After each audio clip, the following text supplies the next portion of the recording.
Hey everyone, Tech here. Welcome to Tech's Tavern. Grab a brew, pull up a chair, and let's do a quick look on Drox Operative.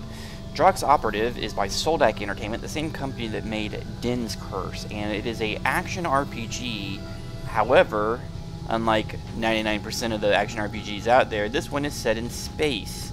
It has a very similar setup to Soldak Entertainment's other games in regards to the basic framework of the game. However, this game is very much updated from its previous games in the areas of both graphics and depth. And I did a video about a few days ago on their previous game called Din's Curse, which I will put an annotation to here on the video that you may see right now. And you can check that out to get an idea on their previous game. Drox Operative is a very cool concept in game, and I will show you a bit of it here. The first thing I'll do is delete this one. This was a previous test one I did. We will make it again. Here you have a selection of several races that are within the game. These are all races that do appear within the game as you're playing, and you can kind of pick from their ships, and there's, you know, different music that goes along with them. I kind of like the brunt music. I don't know why, I just like it. But they have different, all of them have different pluses and minuses. You can see here they have an extra missile component slot. And they have a plus 50% damage multiplier per tactical point. That sounds pretty good, actually. But everybody has different ones. My current ship that I've been playing with was the human one. I like the mines. You're able to drop mines behind your ship, which is really useful when you get a big pack of guys following you. There's some other cool ones. The Hive ships look kind of cool, and they have a, is it the Hive, I think, or is it the, I think it's one of those that have like a flak type thing. But like I said, I haven't played with all of them a whole lot. But there's really some neat ship designs, and the music for each of the different races is kind of interesting. Utopian's just like a brick flying around. But you get some good computer stuff with theirs. Because they're basically a race of, you know, replicants, I guess.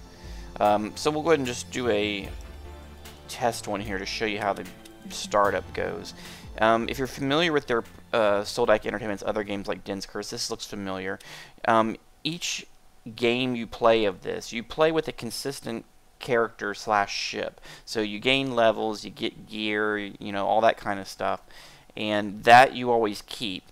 But the way this game works, the easiest way to explain it if you're not familiar with their previous games, is if you look at a game like, say, Torchlight 2 or Diablo 3, is you play separate acts. So whereas in, say, Torchlight or Diablo, you have, you know, Act 1, Act 2, Act 3. In this game, you just have random acts that are generated each time you play.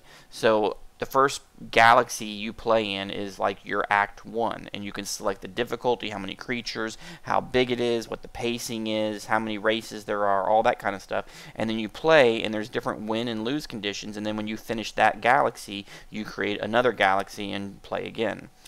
So we'll go ahead and create this one with this new ship. Just to show you, we will hide the help topics. Yes.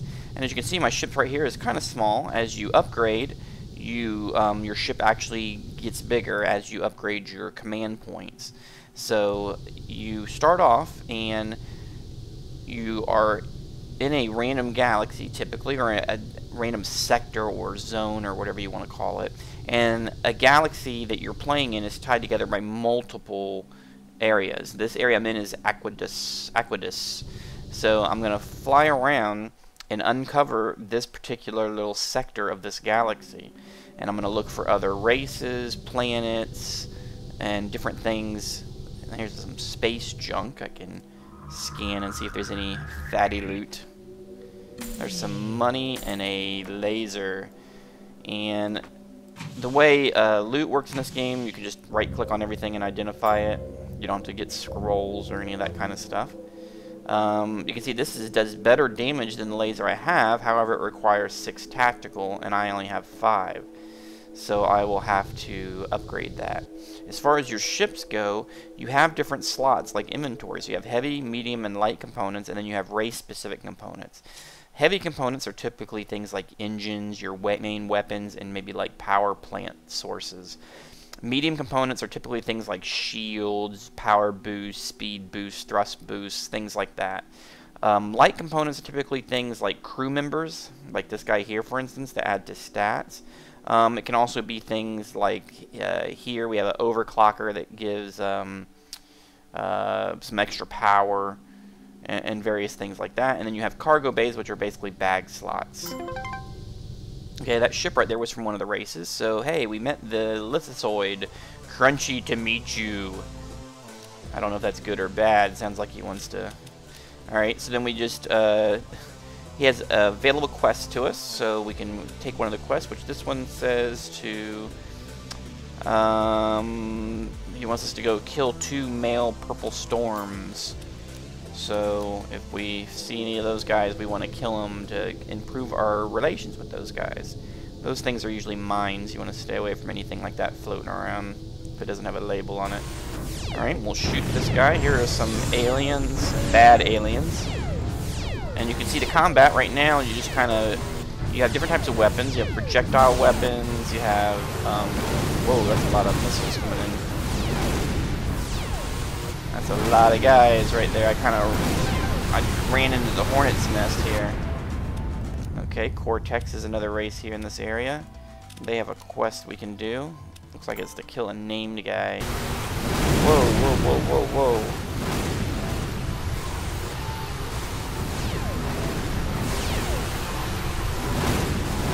Crazy. What is that extra ability I have? Oh, overclocker. That's a star lane there. There's a ship we could search if we didn't have like 5 billion guys chasing us. Wow. I mean, I stirred up the hornet's nest there. Just keep shooting behind us as best we can.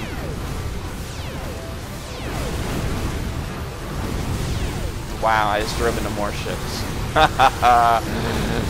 So you can see that the game does have a difficulty to it sometimes. So I just died and it would respawn. So before we get this too drawn out, let me go ahead and save and exit this. And let's play on my higher ship. We'll load the existing sector. And try to give you a little bit of an idea what's going on here. Now in this sector you can see, I've been playing this for a little while, you can see there's actually 6 different races here in this sector. And in this galaxy, or whatever you want to call it. And you can tell by the line, the color of the lines, the different relations between everybody. Now, over here you can see power rankings, which is important to pay attention to, because you can see the Brunt right now are the most powerful race by far, and you can see that the line between me, I'm the Drox Operatives here at the top, the line is green between me and Brunt, because I've been making sure to stay friendly with them. Part of the reason for that is there is different win and lose conditions in this game. There's military win, which basically means you're buddies with the most powerful guy and you wipe everybody else out. So I've gotten that win before, and it's probably what I'm leaning towards on this one. You can get a diplomatic win, which means there's at least 2 races left, and they're both buddies, and you're buddies with all of them. And that's how you would get a diplomatic win. So you have a, at least a 3-person alliance, so to speak. You have an economic win, which I've kind of casually been working towards, which is basically you earn money for the Drox Guild whenever you sell things, complete quests, and do different things. And if you make enough money, you can actually just get an economic win. Then 2 pretty interesting and challenging ways to win is a fear win and a legend win. A fear win basically means you go around curb stomping everybody. You just get everybody totally scared. You fly by and they all go hide. That you declare a war with everybody, you beat everybody up, you blow all the aliens and special named guys, and you just kill everybody. You can also do certain quests like delivering doomsday devices and nuclear weapons and things like that. Then you have a legend win, which a legend win means you basically explore everything, you destroy all the named guys out there, you rescue any derelict damaged ships, but you do not attack the races. So you basically let them do their thing, and you don't really, mess with any of the races, but you just conquer everything else in the galaxy. So it's kind of like you get a reputation of, wow, that guy's really powerful out there doing everything, and everybody kind of likes you, kind of, sort of. So there's 5 different ways to win. There's 3 ways to lose. You can have a military loss, which is exactly the same as the opposite of a military win. You're not allied. Say one of the races gets really powerful, but they hate you, and they end up wiping everybody out, and they will not ally with you, you'll get a military loss. A diplomatic loss means, well, I mean, it's the exact opposite, is everybody does not like you, and they're allied. So if there's only 2 races left, and they're allied, but they don't like you, you would get a diplomatic loss. And then an economic loss is if you continue to keep dying, in particular, and there's other ways probably too. The Drox will kick you out of the sector because you're costing them too much money. So there's various win and loss conditions, and then once you either win or lose in a particular galaxy, then you'll move on to the next one. Now this ship here has been upgraded about 5 or 6 times. It's a little bit larger than some of the starter ones. See, I'll drive in here and drop a mine right there. It kills all those guys. Hey, I got a research clue. I think that was something for a quest. You can get rep for just helping destroy creatures around certain people's planets, because that's the that planet there was a utopian planet, I believe. Who's this guy?